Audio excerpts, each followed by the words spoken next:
ನಮಸ್ಕಾರ ಗೆಳೆಯರೆ, ಪಾಠಶಾಲೆ ಯೂಟ್ಯೂಬ್ ಚಾನಲ್ಗೆ ಸ್ವಾಗತ ಸುಸ್ವಾಗತ.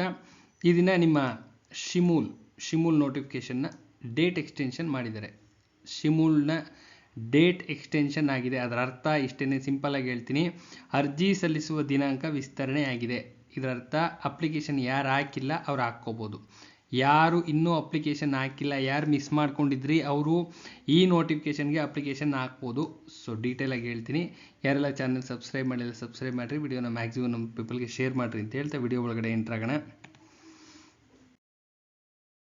ಇಲ್ಲಿ ಕಾಣಿಸ್ತಾ ಇದೆ ನೋಡಿ, 5/2/2022. ಫಸ್ಟ್ ಇದನ್ನು ನೋಡಬೇಕು. ಫಸ್ಟ್ ಯಾವುದೇ ಒಂದು ನೋಟಿಫಿಕೇಶನ್ ಬಿಟ್ರೂ ಫಸ್ಟ್ ಈ ಡೇಟೆಡ್ ನೋಡಬೇಕು. ಈ ಡೇಟೆಡ್ ಇವತ್ತೊಂದು ಡೇಟೆಡ್, ಇದು ಕ್ಲಿಯರ್. ಇವತ್ತು ಹೊರಡಿಸಿರ್ತಕ್ಕಂಥದ್ದು ಕ್ಲಿಯರ್. ನೇಮಕಾತಿ ಪ್ರಕಟಣೆಯ ಅರ್ಜಿ ಸಲ್ಲಿಕೆ ಕಾಲಾವಧಿ ವಿಸ್ತರಣೆ ಕ್ಲಿಯರಾಗಿ ಕೊಟ್ಟಿದ್ದಾರೆ, ವಿಸ್ತರಣೆಯಾಗಿದೆ. ರೀಸನ್ ಏನಪ್ಪ ಅಂದರೆ 5 ವರ್ಷಗಳ ಗೌರ್ಮೆಂಟು ಸಡಿಲಿಕೆ ನೀಡಿದೆ. ಏನು 5 ವರ್ಷ ಏಜ್ ಎಕ್ಸ್ಟೆನ್ಷನ್ ಕೊಟ್ಟಿರೋದ್ರಿಂದ ಕಾರಣದಿಂದಾಗಿ ಸೊ ಇವರು ಅರ್ಜಿ ಸಲ್ಲಿಕೆ ಅವಧಿನ ವಿಸ್ತರಣೆ ಮಾಡಿಕೊಟ್ಟಿದ್ದಾರೆ. ಹೆಚ್ಚಿನ ಮಾಹಿತಿಗೆ ಶಿಮೂಲ್ನ ಕಾಂಟ್ಯಾಕ್ಟ್ ಮಾಡಿ. ಯಾರ್ಯಾರು ಅಪ್ಲಿಕೇಶನ್ ಹಾಕಬೇಕು ಅಂತಿದ್ದೀರಾ ಶಿಮೂಲ್ನ ಕಾಂಟ್ಯಾಕ್ಟ್ ಮಾಡಿ. ತದನಂತರದಲ್ಲಿ ಎಲ್ಲಿಂದ ಎಲ್ಲಿವರೆಗೂ ಕೊಟ್ಟಿದ್ದಾರಪ್ಪ ಅಂದರೆ ಆನ್ಲೈನ್ ಮುಖಾಂತರ ದಿನಾಂಕ 6/2/2026ರಿಂದ 21/2/2026ರವರೆಗೆ ಹೊಸದಾಗಿ 15 ದಿನಗಳ ಕಾಲಾವಕಾಶ ನೀಡುತ್ತಾರೆ. ಅಪ್ಲಿಕೇಶನ್ ಹಾಕ್ಕೊಳ್ಳಿಕ್ಕೆ 15 ದಿನಗಳ ಕಾಲಾವಕಾಶ ನೀಡುತ್ತಾರೆ. ಯಾರು ಬೇಕಾದರೂ ಹಾಕ್ಕೋಬೋದು.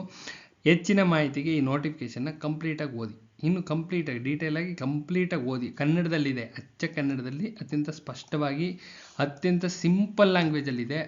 ಯಾವ SSLC ಓದಿರ್ತಕ್ಕಂಥ ಹುಡುಗ ಬೇಕಾದ್ರೂ ಅರ್ಥ ಮಾಡ್ಕೋಬೋದು, ಅಷ್ಟು ಸಿಂಪಲ್ ಆಗಿದೆ. ಎಲ್ಲರೂ ಓದಿ ಅರ್ಥ ಮಾಡಿಕೊಂಡು ಯಾರು ಹಾಕಿಲ್ಲ ಅವ್ರ ಅಪ್ಲಿಕೇಶನ್ ಹಾಕ್ಕೊಳ್ಳಿ, ಇಮಿಡಿಯೇಟಾಗಿ ಹಾಕ್ಕೊಳ್ಳಿ. ಇಲ್ಲಿ ನೋಡಿ, ಇಲ್ಲಿದೆ ನೋಡ್ರಿ ಒಕ್ಕೂಟದ ವಿವರಗಳನ್ನ ಏನೇನು ಅಂತ. ಇದರ www.shimulcoop ಅಂತ ಗೂಗಲ್ ಮಾಡಿದ್ರೆ ಓಪನ್ ಆಗುತ್ತೆ, ಎಲ್ಲ ಮಾಹಿತಿ ಇರುತ್ತೆ. ಹೆಚ್ಚಿನ ಮಾಹಿತಿಗೆ ಈ ಶಿಮೂಲ್ನ ಸಂಪರ್ಕಿಸಿ. ಏನಾದ್ರು ನಿಮ್ಗೆ ಗೊತ್ತಾಗಲಿಲ್ಲ, ಏನಾದ್ರು ಕ್ಲಾರಿಫಿಕೇಷನ್ ಇದ್ದರೆ ಶಿಮೂಲ್ನ ಕಾಂಟ್ಯಾಕ್ಟ್ ಮಾಡಿ, ಅವ್ರು ಏನೇ ಇದ್ದರೂ ಹೇಳ್ತಾರೆ. ಅರ್ಥ ಆಗ್ತಿದೆಯಲ್ಲ. ನೆಕ್ಸ್ಟು ಇಷ್ಟ ಇದೊಂದು ಕ್ಲಾರಿಫಿಕೇಷನ್ ಹೇಳಿದ್ದಾರೆ. ಇದೊಂದು ಎಲ್ಲಿಂದ ಕೊಟ್ಟಿದ್ದಾರೆ, 6ನೇ ತಾರೀಕಿಂದ 21ನೇ ತಾರೀಕುವರೆಗೂ ಡೇಟ್ ಇದೆ. 6ರಿಂದ 21ನೇ ತಾರೀಕುವರೆಗೂ ಇದೆ. ಕಾಯಕ್ಕೆ ಹೋಗ್ಬೇಡ್ರಿ, ಹಾಕ್ಕೊಳ್ರಿ. ನಾಳೆಯಿಂದನೇ ಓಪನ್ ಇರುತ್ತೆ ಅಪ್ಲಿಕೇಶನ್ ಹಾಕ್ಲಿಕ್ಕೆ. ಏನಕ್ಕೆ ಅಪ್ಲಿಕೇಶನ್ ಹಾಕ್ಲಿಕ್ಕೆ, ಅರ್ಥ ಆಗ್ತಿದೆಯಲ್ಲ. ಯಾರು ಮಿಸ್ ಮಾಡ್ಕೊಂಬೇಡ್ರಿ. ನೋಟಿಫಿಕೇಷನ್ಗಳು ಆಗ್ತಾ ಇರೋದೇ ಹೆಚ್ಚೆಚ್ಚು, ಯಾವೂ ಆಗಿಲ್ಲ. ಅರ್ಥ ಆಗ್ತಿದೆಯಲ್ಲ, ಯಾವೂ ಆಗಿಲ್ಲ. ಅರ್ಥ ಆಗ್ತಿದೆಯಲ್ಲ. ನಿಮ್ಮ KE ಬಿಟ್ಟರೆ KPSCಯಿಂದ ಇನ್ನೂ ಯಾವ ಓಪನಿಂಗ್ ಆಗಿಲ್ಲ. KPSCದು ಈ KE ಎಂಡಿಂಗ್ ಸ್ಟೇಜಿಗೆ ಬಂದಿದೆ, ಅದು ಎಲ್ಲ ಮುಗಿದೋಯ್ತು. ಅರ್ಥ ಆಗ್ತಿದೆಯಲ್ಲ. BDA ಯಾವ ಕಾಲಾಗಿದ್ವಲ್ಲ, ಗ್ರೂಪ್ C ಅಲ್ಲೆಲ್ಲ ಮುಗಿದೋಯ್ತು, ಯಾವ ಉಳಿದಿಲ್ಲ. ಸೊ ಅದಕ್ಕೋಸ್ಕರ ಯಾವುದೇ ಆದ್ರೂ ಬಿಡಬೇಡ್ರಿ. ಅದು ಇದು ಅಂತಲ್ಲ, ಯಾವುದೇ ಒಂದು ನೋಟಿಫಿಕೇಷನ್ ಬಿಡಬೇಡ್ರಿ. ಯಾರೇ ಆದ್ರೂ ಹಾಕ್ಕೊಳ್ರಿ, ಓದ್ರಿ. ನೋಡ್ರಿ, ಈಗ ನಿಮ್ಮ ಕಣ್ಣೆದುರಿಗೆ ಕಾಣಿಸ್ತಾ ಇದೆ 21ನೇ ತಾರೀಕುವರೆಗೂ, 21/2ನೇ ತಾರೀಕುವರೆಗೂ ಅಪ್ಲಿಕೇಶನ್ ಡೇಟೇ ಇದೆ ಅಂದರೆ ಇಲ್ಲಿಂದ 1 ಮಂತ್ ಗ್ಯಾಪ್ ಇರುತ್ತೆ ನಿಮಗೆ ಎಕ್ಸಾಮಿನೇಷನ್ಗೆ. ಮಿನಿಮಮ್ 1 ಮಂತ್ ಗ್ಯಾಪ್ ಕೊಟ್ಟಿರ್ತಾರೆ.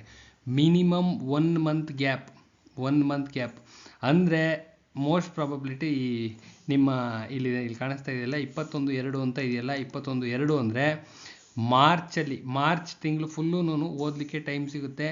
ಮಾರ್ಚ್ ಎಂಡಿಂಗ್ ಎಕ್ಸಾಮ್ ಮಾಡ್ಬೋದು, ಇಲ್ಲ ಏಪ್ರಿಲಲ್ಲಿ ಎಕ್ಸಾಮ್ ಮಾಡ್ತಕ್ಕಂಥ ಸಾಧ್ಯತೆ ಇದೆ. ಏಪ್ರಿಲಲ್ಲಿ ಎಕ್ಸಾಮ್ ಮಾಡ್ತಕ್ಕಂಥ ಸಾಧ್ಯತೆ ಅನ್ನೋ ವರ್ಡ್, ಸಾಧ್ಯತೆ ಇಲ್ಲೆಲ್ಲೂ ಮೆನ್ಷನ್ ಮಾಡಿಲ್ಲ. ಒಂದು ಅಸಂಪ್ಷನ್ ಅಷ್ಟೇ, ಅಸಂಪ್ಷನ್ ಇದೆ.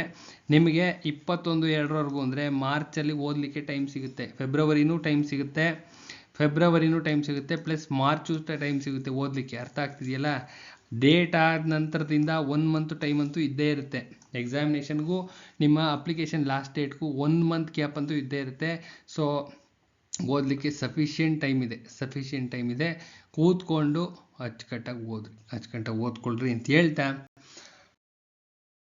ಸೊ ಯಾರೆಲ್ಲ ಚಾನಲ್ ಸಬ್ಸ್ಕ್ರೈಬ್ ಮಾಡಿಲ್ಲ ಸಬ್ಸ್ಕ್ರೈಬ್ ಮಾಡಿರಿ, ವಿಡಿಯೋನ ಮ್ಯಾಕ್ಸಿಮಮ್ ನಂಬರ್ ಪೀಪಲ್ ಶೇರ್ ಮಾಡಿರಿ ಅಂತ ಹೇಳ್ತಾ, ನಮ್ಮಲ್ಲಿ ಅಥೆಂಟಿಕೇಟೆಡ್ ನೋಟ್ಸ್ ಅವೈಲಬಲ್ ಇದೆ. ಪಕ್ಕಾ ಇರ್ತಕ್ಕಂಥ ನೋಟ್ಸು ಇದೆ. ಡಿಸ್ಕ್ರಿಪ್ಷನ್ ಬಾಕ್ಸಲ್ಲಿ ಸುಮಾರು ವಿಡಿಯೋಸ್ ಇದ್ದಾವೆ, ಚೆಕ್ ಮಾಡ್ಕೊಳ್ಳಿ. ಯಾವ್ಯಾವ ಎಕ್ಸಾಮ್ಸಲ್ಲಿ ಎಷ್ಟೆಷ್ಟು ಕ್ವಶನ್ಸ್ ಬಂದಿದ್ದಾವೆ ಎಲ್ಲ ಇದೆ. ನಿಮ್ಮ DCC ಬ್ಯಾಂಕ್ಸು ಪ್ಲಸ್ KMFs ಎಲ್ಲದರಲ್ಲೂ ಎಷ್ಟೆಷ್ಟು ಕ್ವಶನ್ಸ್ ಬಂದಿದ್ದಾವೆ ಅಂತ ವಿತ್ ಪ್ರೂಫ್ ಹಾಕಿದ್ದೀವಿ. ಚೆಕ್ ಮಾಡ್ಕೊಳ್ಳಿ. ಚೆಕ್ ಮಾಡಿಕೊಂಡು ತದನಂತರದಲ್ಲಿ ಯಾರಿಗಾರ ನೋಟ್ಸ್ ಅವಶ್ಯಕತೆ ಇದ್ದರೆ ಕಾಂಟ್ಯಾಕ್ಟ್ ಮಾಡಿ. ನಮ್ಮಲ್ಲಿ ಅವೈಲಬಲ್ ಇರ್ತಕ್ಕಂಥ notes cooperative, constitution plus Kannada. ಈ 3 ನೋಟ್ಸ್ ಅವೈಲಬಲ್ ಇದ್ದಾವೆ. Constitution Kannada printed notes, cooperative ಅಷ್ಟೇ printed notes. Cooperative 1959 act, 3000 question bank, KMF banking, ಇದಿಷ್ಟು ಸೇರಿ ಕೋಆಪ್ರೇಟಿವ್ ಒಂದು ಫೋಲ್ಡರ್ ಮಾಡಿದ್ದೀವಿ. ಪ್ರಿಂಟೆಡ್ ನೋಟ್ಸ್ ಈಗ ಹೇಳಿದ್ನಲ್ಲ, ಇದಿಷ್ಟು ಪ್ರಿಂಟೆಡ್ ನೋಟ್ಸ್ ಇರುತ್ತೆ. ನಮ್ಮಲ್ಲಿ ಅವೈಲಬಲ್ ಇರ್ತಕ್ಕಂಥ ಇಂಗ್ಲೀಷ್ ಪ್ಲಸ್ ಕರೆಂಟ್ ಅಫೇರ್ಸ್ನ ಫ್ರೀ ಆಫ್ ಕಾಸ್ಟು ನಮ್ಮ ಸ್ಟೂಡೆಂಟ್ಸ್ಗೆ ಹಾಕ್ಕೊಡ್ತೀವಿ. PDF ನೋಟ್ಸ್ ಇದು PDF ಯಾವುದು English and current affairs PDF ಹಾಕ್ಕೊಡ್ತೀವಿ. Constitution, cooperative, Kannada printed notes send ಆಗುತ್ತೆ, ಬೈ ಪೋಸ್ಟ್ ಸೆಂಡ್ ಆಗುತ್ತೆ. ಯಾರಿಗಾದ್ರೂ ಅವಶ್ಯಕತೆ ಇದ್ದರೆ ಅಂತಕ್ಕಂಥ ವರ್ಡ್ನ ಪರ್ಟಿಕ್ಯುಲರಾಗಿ ಯೂಸ್ ಮಾಡ್ತಾ ಇದ್ದೀನಿ. ಯಾರಿಗಾರ ಅವಶ್ಯಕತೆ ಇದ್ದರೆ ತಗೊಂಡು ಓದಿ, ಒಳ್ಳೆಯದಾಗಲಿ. ನಮ್ಮ ಚಾನಲ್ ಇದೇ ಡಿಸ್ಕ್ರಿಪ್ಷನ್ ಬಾಕ್ಸಲ್ಲಿ ಎಲ್ಲ ವಿಡಿಯೋಸ್ ಇದ್ದಾವೆ, ಕಂಪ್ಲೀಟ್ ವಿಡಿಯೋಸ್ ಇದ್ದಾವೆ.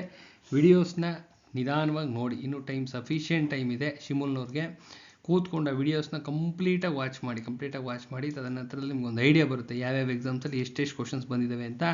ವಿತ್ ಪ್ರೂಫ್ ಹಾಕಿದ್ವಿ, ವಿತ್ ಪ್ರೂಫ್ ಇದೆ, ಚೆಕ್ ಮಾಡ್ಕೊಳ್ಳಿ.